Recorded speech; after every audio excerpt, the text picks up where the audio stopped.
First one is cardiac orifice. The orifice, it is continuous with the esophagus above and the stomach below.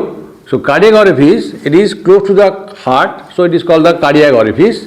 You know this is transparodic plane, and we know how to count the costal cartilage. This is again Shannon angle. So along this level on the left side is the left second costal cartilage. We will count the costal cartilage up to 7 costal cartilage on the left side. So this second, third, fourth, fifth, sixth, seventh. This is the 7th costal cartilage on left side.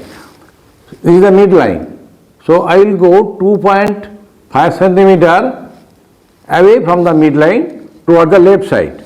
Here I will take a point and I will draw 2 parallel lines here. 2 parallel line, and this line, this is upwards and medially, or the lower end it is downwards and laterally. So this is the position of the cardiac orifice. This is middle point. So this distance is 2.5 centimeter. This one 2.5 centimeter, and the 2 parallel lines, they are 1.25 centimeter apart from each other. And this cardiac orifice, it is about 40 centimeter away from the incisor teeth. And importantly, this cardiac orifice is not encircled by any cardiac sphincter, but physiologically there is a sphincter, but anatomically no cardiac sphincter. In contrast, in the parodic end, you will get the parodic sphincter anatomically, but here only physiological sphincter, no anatomical sphincter. Next one is parodic orifice. The stomach having 2 orifices, one cardiac orifice already drawn, and another one is pyloric orifice. You know this is transparodic plane, this one. So the pylorus should be there along this line. So I will take a point from the midline on the transparodic plane. How much? It is about 1.25 centimeter. If this is the midline, there is a 1.25 centimeter here. And I will draw 2 parallel lines in this way, and these 2 parallel lines, they are 2.5 cm apart one from the other, and this is the pyloric orifice of the stomach, and this orifice is guarded by a sphincter called pyloric sphincter, and the pylorus in the living person, to identify the pylorus, you will get a vein running in front of the pylorus called prepyloric vein or prepyloric vein of Mayo. If you are asked, this pyloric orifice is always open or is closed? The answer is no, it is not always open.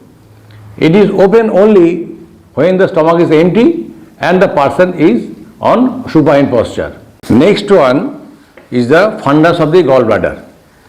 This fundus, it is lying at the level of the transparodic plane.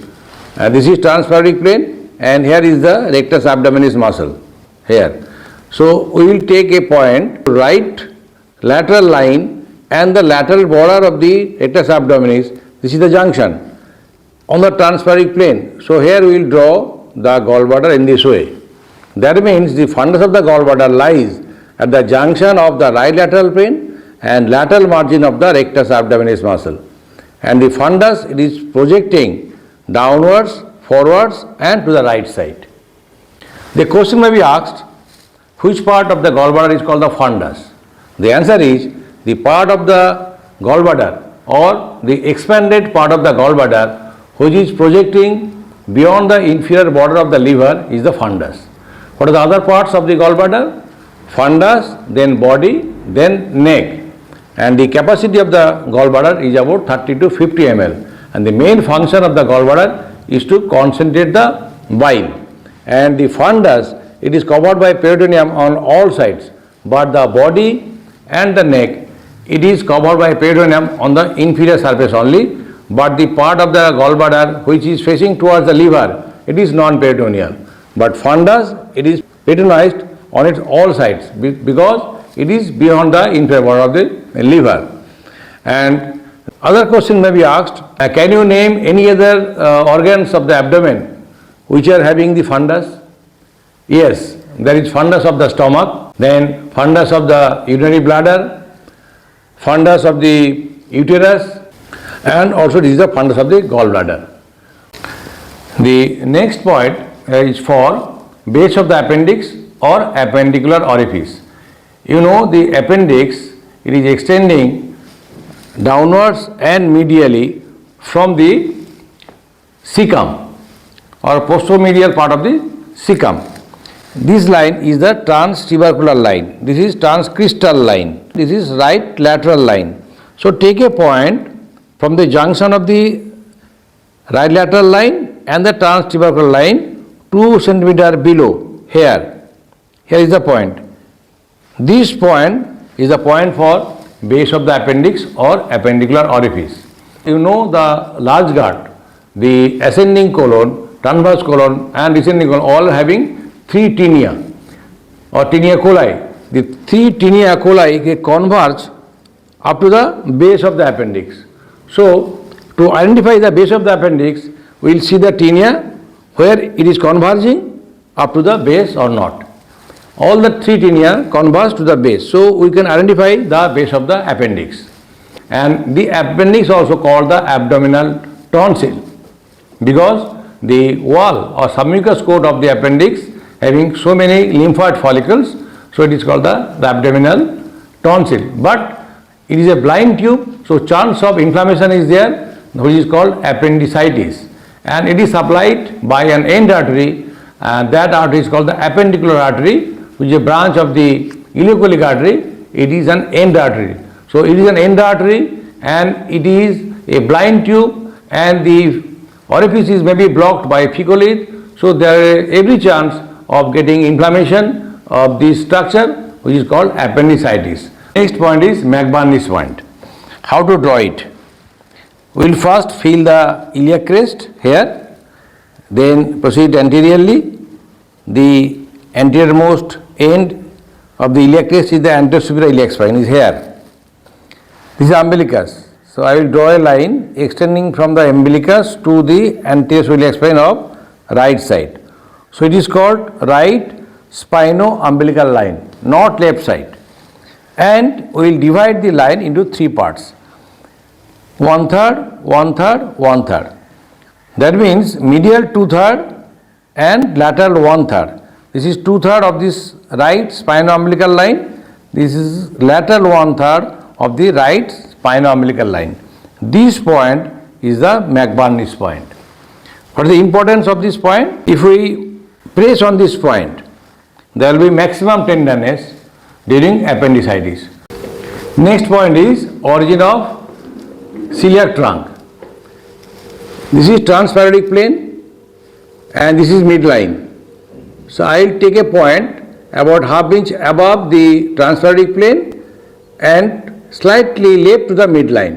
This is the origin of celiac trunk, and it is at the level of 12 thoracic vertebra. And this artery is the artery of the foregut, having 3 important branches. One is the common hepatic artery, one is left gastric artery, and third one is the splenic artery. Of these 3 branches, the splenic artery is the largest branch and left gastric artery is the smallest branch, and the length of the artery is about 1.25 centimeter. Next artery is the origin of superior mesenteric artery. This artery, it is lying on the transparodic plane, and here also it is slightly left to the midline, and here is the origin of superior mesenteric artery. This artery is the artery of the midgut, and its first branch is the inferior pancreatico-duodenal artery, and the last branch is the ileocholic artery, and the ileocholic artery, it supplies the appendix called appendicular artery, and it is having other branches also, the jejunal arteries, ileal arteries, the right cholic artery, middle cholic artery, and the terminal branch is the ileocholic artery. All these are the branches of the superior mesenteric artery, and it is the artery of the midgut. Next point is the duodenojejunal flexure. That means where the fourth part of duodenum ends, the jejunum starts. That junction is called the duodenojejunal flexure. It is bent, so it is called the flexure.